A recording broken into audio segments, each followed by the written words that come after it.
Je dis souvent que on est bien au Québec parce que on n'est pas dans la misère. On est des gens vraiment privilégiés par rapport à l'ensemble du monde qui nous entoure. Mais je ne sais pas si vous réfléchissez à ça de temps en temps, mais il y a des places où la souffrance est littéralement concentrée.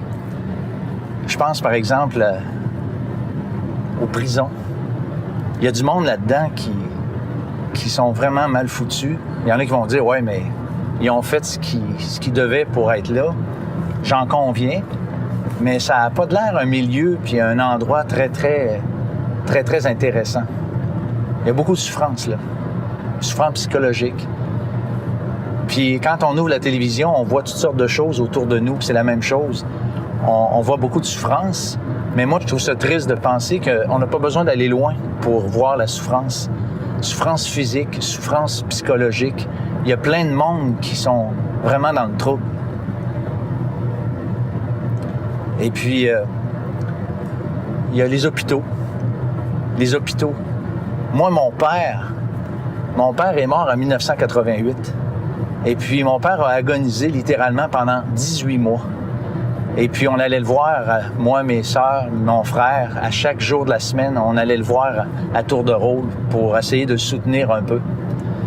Et puis, je me rappelle, cet étage-là sur lequel il était, c'était des étages, des endroits où les gens, généralement, en sortent éventuellement jamais. Et en fait, il y a deux raisons ou deux manières de sortir de ces endroits, généralement. C'est parce qu'on est transféré ou simplement pour être enterré. Et ces endroits-là nous démontrent à quel point la souffrance est grande. Mais il y a une histoire dans le Nouveau Testament où Jésus se trouve dans un de ces endroits-là, là où la souffrance était littéralement concentrée. Et Jésus réagit d'une façon formidable avec un de ceux qui étaient là, malade, et que Jésus va guérir.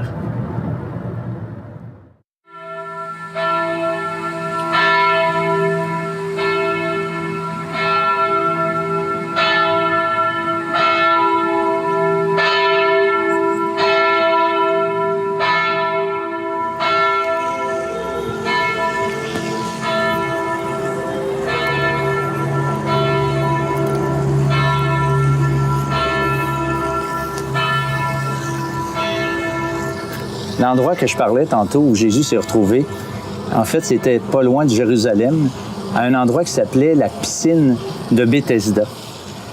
Et le récit de cette histoire-là, nous le retrouvons dans l'Évangile selon Jean au chapitre 5, et seulement dans l'Évangile de Jean, pas dans les autres évangiles.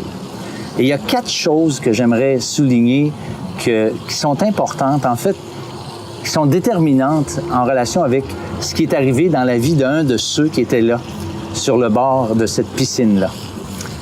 La première chose, c'est qu'il y avait une dure réalité. J'ai parlé tantôt de la souffrance. Et puis, j'avoue que là, il y avait vraiment de la souffrance. C'est marqué, il y a un homme qui était là, malade depuis 38 ans. Je suis convaincu que, en tout cas, moi, j'ai de la peine à m'imaginer le drame qui se jouait là, autour de cette piscine-là, parce que c'est indiqué dans le texte qu'il y avait beaucoup de malades et d'infirmes qui étaient là. Et puis, moi, j'ai un de mes gars qui a été en Inde à un moment donné faire un genre de petit voyage missionnaire. Et puis, c'est impressionnant parce que le seul service qu'on offrait dans cet hôpital-là, c'était les soins médicaux. La nourriture, la literie, puis tous les autres besoins là, des personnes, là, c'était fourni par les proches du malade. Fait qu'on est assez loin de nos services québécois ici en ce qui concerne l'assurance maladie et les protections qu'on a, c'est clair. Deuxième chose que j'aimerais souligner que je considère important dans le récit qu'on trouve là dans l'Évangile de Jean, c'est le fait que Jésus savait et connaissait cette dure réalité. C'est marqué « Jésus l'ayant vu et sachant qu'il était malade depuis longtemps » au verset 6. Et là encore, j'imagine que juste de savoir, ce paralytique-là, de savoir que quelqu'un s'intéressait à lui, peut-être pour la première fois de sa vie, eh bien, ça a dû être un baume sur son cœur. Je peux pas croire que ça n'a pas été quelque chose qui l'a encouragé, qui l'a consolé de quelque façon que ce soit. La troisième chose qui est intéressante et qui est importante dans le récit, c'est que cet homme-là voulait être guéri. D'ailleurs, s'il se tenait sur le bord de cette piscine-là, c'est justement pour être guéri. Parce que la croyance voulait qu'un ange, de temps en temps, descende dans la piscine, agite l'eau, et puis le premier qui sautait dans l'eau était guéri. En fait, je me trouve ici à Sainte-Anne-de-Beaupré, et c'est un endroit qu'on pourrait peut-être comparer, ou un endroit, en fait, qui a beaucoup plus de gens qui espèrent que de gens qui sont guéris. Moi, j'appelle ça un peu une genre de loterie spirituelle dans laquelle il y a beaucoup plus de perdants que de gagnants. Mais la quatrième et dernière chose que j'aimerais souligner dans ce récit qui est importante, c'est que Jésus veut qu'il exprime son besoin. Jésus pose une question à ce gars-là. Il demande simplement « Veux-tu être guéri? » Écoutez, ça faisait 38 ans que le gars se tenait là et qu'il attendait d'être guéri. La question était comme non pertinente. En plus, Jésus, on vient de le voir ensemble, c'est écrit qu'il savait que cet homme-là était là depuis longtemps. Et pourquoi Jésus a-t-il posé la question? Le texte ne le précise pas. Sauf que j'aimerais quand même vous suggérer quelque chose d'assez évident. C'est que Jésus voulait que cet homme lui exprime parce qu'il fallait absolument que l'homme soit conscient de son besoin. Il fallait absolument que l'homme soit conscient de son incapacité la plus totale à être guéri. Et il fallait que cet homme-là soit conscient que Jésus était le seul qui pouvait vraiment le guérir. Et en le demandant de cette façon-là à Jésus, eh bien, ça faisait comme faire l'aveu que son besoin était là et que Jésus était vraiment le seul. Et ce qui est merveilleux dans ce récit-là, c'est que malgré l'incapacité de cet homme qui était là, malade, eh bien, Jésus l'a guéri. Et c'est fou comment il a fait. Il a simplement dit, « Lève-toi, prends ton lit et marche. » Et l'homme s'est levé et s'est exécuté immédiatement. Et ça, c'est vraiment merveilleux. Et ça fait en sorte que Jésus fait la différence dans la vie de cet homme. J'ai parlé tantôt que c'est une rencontre déterminante. Eh bien, la rencontre déterminante avec Jésus ce jour-là, pour lui, a littéralement changé le reste de sa vie.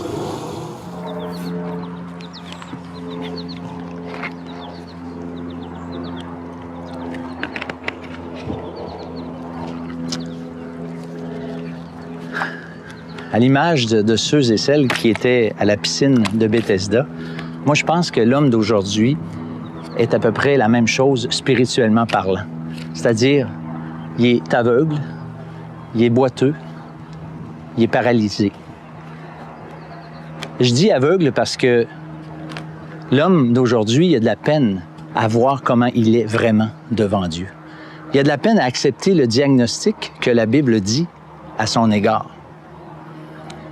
Il y a quelqu'un qui a déjà dit, il n'y a pas plus sourd que qui ne veut pas entendre.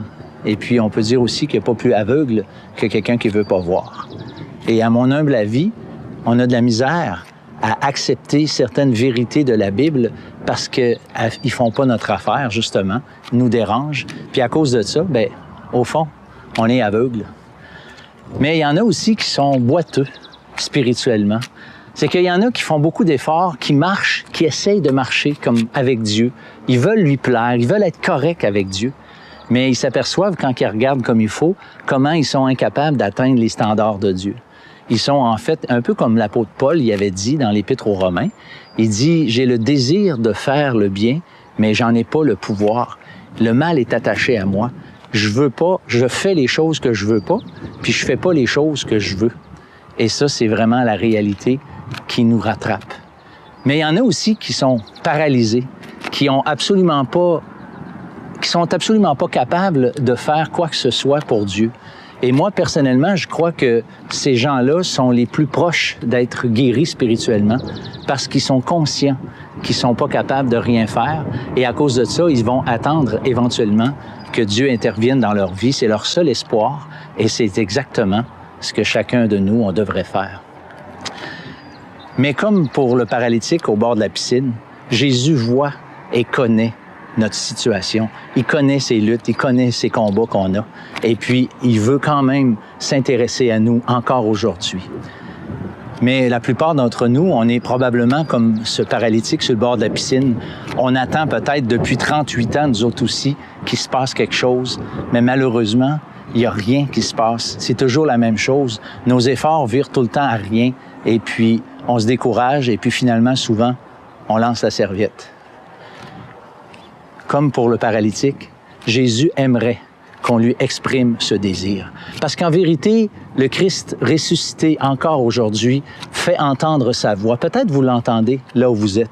Et vous entendez cette voix qui vous dit « Veux-tu être guéri? » Vous entendez cette voix qui vous dit « Veux-tu être sauvé? Veux-tu avoir la vie éternelle?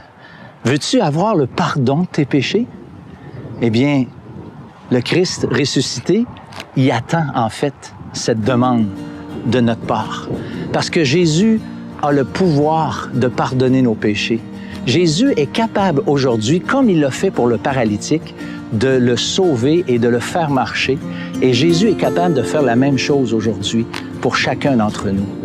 Lorsque Jésus était sur la croix, il a dit à un moment donné, « Tout est accompli ». Ça veut dire qu'il avait fait entièrement ce qui était nécessaire pour que Dieu puisse reprendre contact avec l'être humain, pour que Dieu puisse pardonner nos péchés, nous accorder justement ce que la Bible appelle la vie éternelle.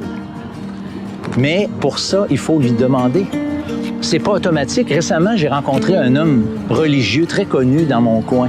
Et puis, il m'a dit qu'il était d'accord avec tout ce que je disais. Mais lorsque j'ai parlé que l'enfer, c'était une vérité dans le Nouveau Testament très bien établie, il était plus d'accord parce qu'il disait « Non, Jésus il nous a sauvés, il a sauvé tout le monde. » C'est pas juste, c'est pas le langage de la Bible. Jésus, c'est marqué dans l'Évangile de Jean au chapitre 1, au verset 12, entre autres, que celui qui le reçoit, il a la vie éternelle. À tous ceux qui l'ont reçu, à ceux qui croient en son nom.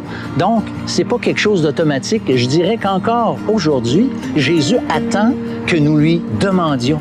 Il veut nous sauver.